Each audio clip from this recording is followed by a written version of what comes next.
join hands with the country which all along stood against India and supported a rogue country like Pakistan. This is nothing short of a financial fraud, sir. দেশের মানুষ আপনাদের আয়না দেখাচ্ছে, দেখুন। তুমি বালি পাচার করো, তুমি চালিয়ে যাও।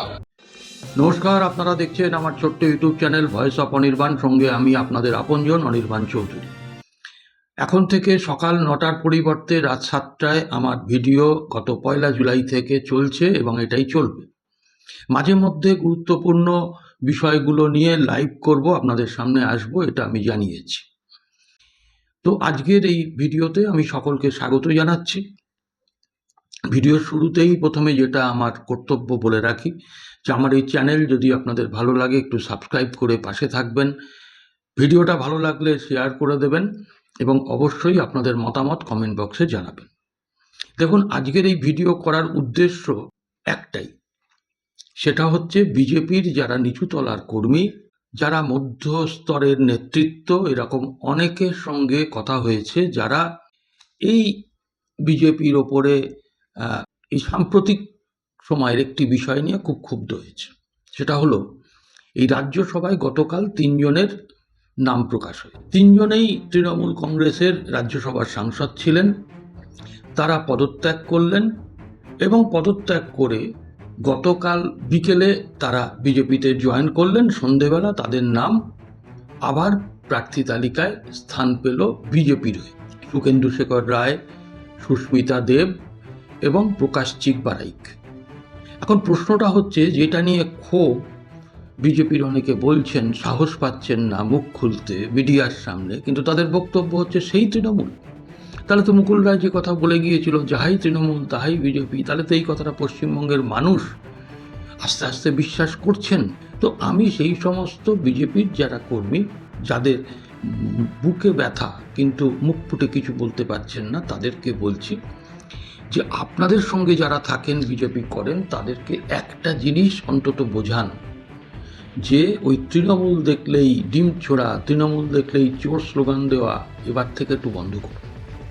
কারণ আজকে যাকে ঢিল ছুড়বেন, আজকে যাকে ইট ছুড়বেন, দেখবেন কালকে তিনি আপনাদের মঞ্চে, আপনি নিচে বসে তার বক্তব্য শুনছেন এবং হাতটা না গেলেও তালি দিতে বাধ্য হচ্ছে। আমি না আপনাদের কাছে সত্যি বলছি, কতগুলো বিষয় আমি যে বলে গেলাম, কতগুলো বিষয় আপনাদের না দেখালেই নয়।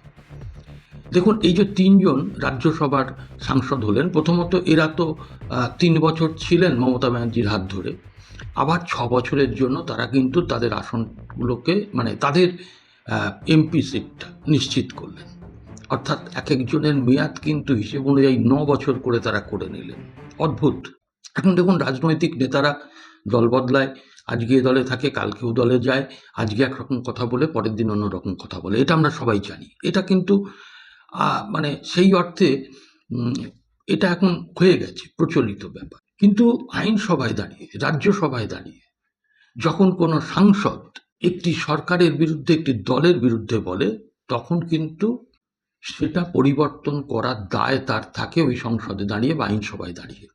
আমি আপনাদের শুধু ছোট ছোট 2টো ক্লিপ দেখাবো যে সুস্মিতা দেব, প্রয়াত কংগ্রেসী নেতা সন্তোষ মোহন দেবের কন্যা, তিনি এই রাজ্যসভার সদস্য হিসাবে তৃণমূলের পক্ষ থেকে কিভাবে এই আমাদের দেশের সরকারকে খুব সম্প্রতি আক্রমণ করেছেন, সেটা একটু শুনুন।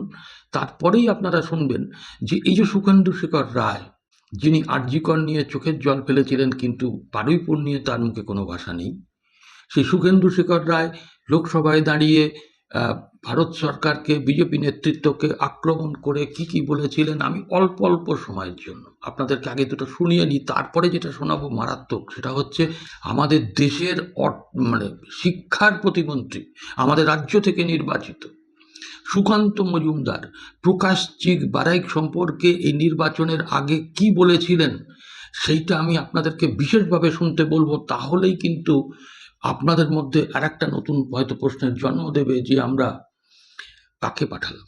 আমি শুধু মনে করিয়ে দেওয়ার জন্য আজকে আপনাদের কাছে 3টে অংশ পরপর রেখে আমার ভিডিও শেষ করব। 1, সুখেন্দু শেখর রায় এবং সুস্মিতা দেব এই রাজ্যসভায় দাঁড়িয়ে এই কয়েক মাস আগে যে দলে উনি জয়েন করলেন, সেই দল এবং সরকার সম্পর্কে কি মন্তব্য করেছেন, এটি মনে করিয়ে দেওয়া। তাহলে ডিম ছুটতে গেলে আপনাদের এই কথাগুলো মনে রাখা দরকার। আর প্রকাশ চিক বারাইক, যাকে রাজ্যসভায় মনোনয়ন দিয়েছে বিজেপি, তার সম্পর্কে বিজেপি নেতার মানে দেশের শিক্ষার প্রতিমন্ত্রী, আমাদের রাজ্যের বিজেপির প্রাক্তন সভাপতি নির্বাচনী জনসভায় দাঁড়িয়ে কি বলেছিলেন, তাহলে কাকে পাঠাচ্ছেন রাজ্যসভায়, দয়া করে একটু শুনবেন। আমি বক্তব্য বাড়াবো না, আসুন পরপর 3টে অংশ আপনারা একটু মনে করিয়ে দেওয়ার জন্য শুনে রাখুন। আবার দেখা হবে পরবর্তী এপিসোডে। নমস্কার। We have left our time-tested friend Russia and joined hands with the country which all along stood against India and supported a rogue country like Pakistan. This is totally against our national interest. মোদির অন্যত্র নেই।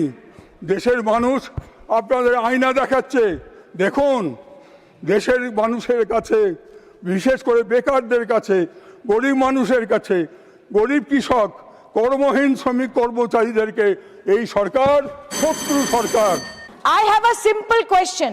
On 1st February 2024, when an interim budget was announced by Honorable Finance Minister, she allocated 70,000 crores because Prime Minister Modi had said Har Ghar Jal from the Red Fort. It is shocking that soon after the general elections are over in 2014, the central government simply retracts their commitment. After every state sits with the central government and makes an action plan. Top officers of the state and the government of India, this government reneges on its promise. This is nothing short of a financial fraud, sir. তুমি যেটা করছো সেটা করো। তুমি সন্ধ্যেবেলা গরু পাচার করো, কোনো অসুবিধা নেই বাবা প্রকাশ, তুমি সন্ধ্যেবেলা ওটা চালিয়ে যাও। তুমি বালি পাচার করো, তুমি চালিয়ে যাও। আর আপনারা কি করবেন, আপনার ডায়েরিতে হিসাব করুন বেটা কত কামাচ্ছে। যত কামাবে তার 10 গুণ পেটে পাড়া দিয়ে বের করে জনগণের মধ্যে আমরা ডিস্ট্রিবিউট করে দেব, জনগণকে দেব। সেই জন্য এদের রাখা যাবে না। এই প্রকাশ চিক বারাইক হোক, এর কাজই হচ্ছে ভাইপোর হয়ে গরু পাচার করা আর ভাইপোকে টাকা সাপ্লাই করা। ভাইপোর কাছে টাকা পাঠানো ছাড়া এর কোনো কাজ নেই। আর যতদিন টাকা পাঠাতে পারবে ততদিন রাজ্যসভা থাকবে, জেলা সভাপতির পদ থাকবে।